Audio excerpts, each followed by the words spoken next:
Donc dans cette vidéo, on continue avec les événements. Donc là, ça va être l'événement MouseOver. Donc là, sur le fichier HTML, j'ai mis donc un titre H1 à l'événement MouseOver. Donc là, le but du petit exercice, ça va être que lorsque je passe la souris dessus, donc on peut voir que ça a changé de couleur, le background a changé de couleur. Et là, lorsque j'enlève ma souris, hop, ça rechange de couleur et j'ai fait une petite pop-up. Donc voilà ce qu'il faut faire.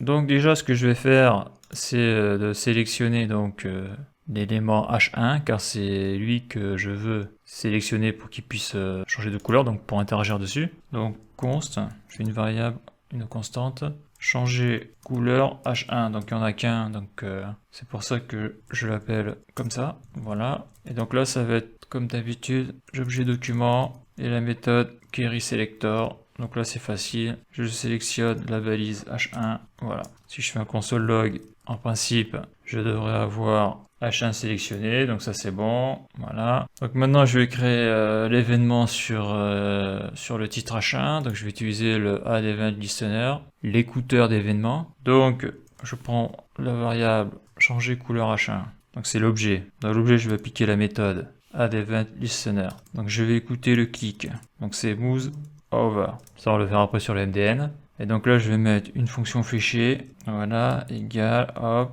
les accolades. Et là je vais utiliser sur mon objet là, changer couleur H1, et je vais modifier le style. Donc changer couleur H1, point, style, et point, donc là on a toutes les propriétés. Il y en a un paquet, hein, ça c'est toutes les propriétés CSS. Mais là on voit l'intérêt avec les événements de pouvoir changer le style. Donc moi je vais utiliser background color. Donc là voyons, je vais voir un truc. Voilà, donc là il dit qu'il faut mettre 2 points et la string, donc la chaîne de caractères. Donc 2 points et la chaîne de caractères, donc ça va être donc ça c'est une chaîne de caractères. Quand on met des guillemets, ce qu'il y a à l'intérieur, ça sera une chaîne de caractères, et je vais mettre la couleur red. CTRL S. Donc non, c'est pas 2 points, c'est égal. Voilà, donc ça c'est une faute de syntaxe. Donc là il me dit j'ai une erreur missing, il manque une parenthèse après l'argument. Voilà, donc il manque cette parenthèse là, j'ai dû la supprimer, CTRL S, voilà c'est bon, il n'y a plus d'erreur. Donc là, hop, lorsque je mets la souris dessus, ça fonctionne. Si je recharge, hop, donc là, grâce à MouseOver, lorsque la souris passe dessus, on déclenche l'événement background color, donc on change la couleur du fond. Donc avant d'aller plus loin sur les MDN, on a la référence des événements. Donc là ils disent que chaque événement est représenté par un objet implémentant l'interface event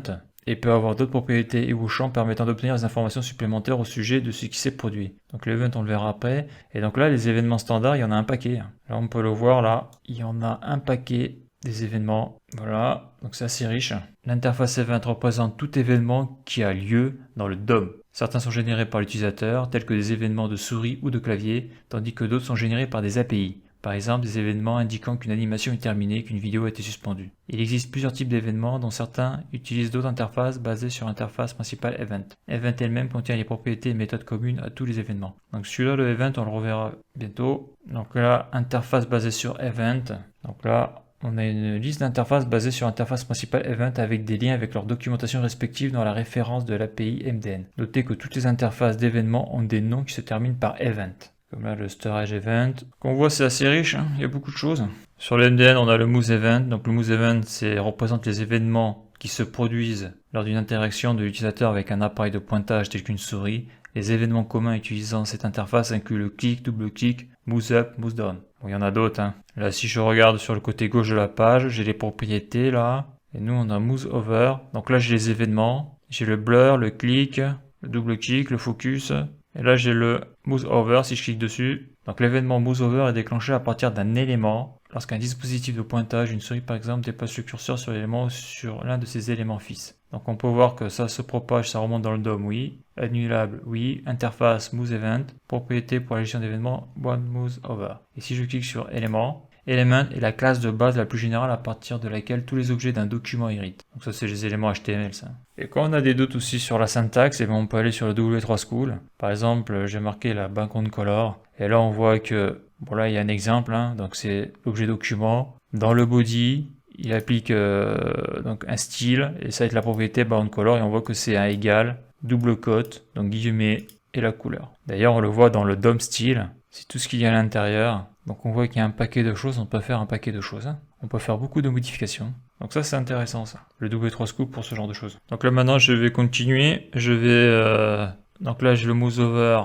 c'est lorsque je survole l'élément. Par contre maintenant je vais utiliser un autre événement qui va être le mouse out, lorsque je vais sortir de l'élément. Donc là, le query selector, j'ai pas besoin de redéfinir vu que ça va être la même chose. Donc là, ce que je vais faire, c'est que je vais tout sélectionner là. CTRL-C, CTRL-V. Donc là, au lieu de mettre mouse over, je vais mettre mouse out. Je vais mettre white, donc CTRL-S. Hop, là, c'est vrai, on le voit bien là. Là, je suis rouge, là, je suis blanc. Et là, je vais rajouter, parce qu'on peut mettre plusieurs événements. Là, je vais rajouter d'autres instructions. Donc ça va être une alerte, une pop-up, juste pour voir. Attention, je change de couleur. Attention, je change de couleur. CTRL S. Donc là on voit ça. Et voilà. Je recommence. Donc ça marche bien. Donc là j'étais sur le mouse over. Donc là je prends le mouse out. Donc il est ici. Mouse out. L'événement mouse out est déclenché à partir d'un élément. Là, donc c'est une balise HTML. Lorsqu'un dispositif de pointage, exemple une souris, déplace le curseur en dehors de l'élément ou de l'un de ses fils. Mouse out est également apporté un élément si le curseur se déplace dans un élément fils, car l'élément fils peut masquer la zone visible de l'élément. Donc là on a un petit exemple en bas, voilà. Donc voilà pour cette petite vidéo.